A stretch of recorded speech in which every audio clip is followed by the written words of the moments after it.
চলে গেল ব্যানপাটি, ব্যানপাটি গেল। কেমন করছিল তুমি একটু দেখি দাও তো। এই তো হরে কৃষ্ণ হচ্ছে।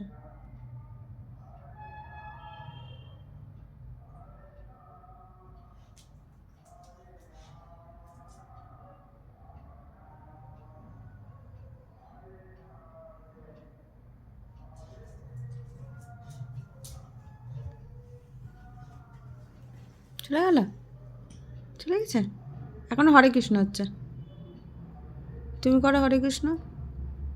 ওই যে ব্যানপাটি আবার মনে হয় ঘুরে আসছে। ওই রাম, আবার ঘুরে আসছে, আবার ঘুরে আসছে। ওই জানলা লাগানো তো। তুমি ঘরে আছো, ঘরে থাকো, ঘুমু করো তুমি, তুমি ঘুমু করো লেজু সাটিয়ে।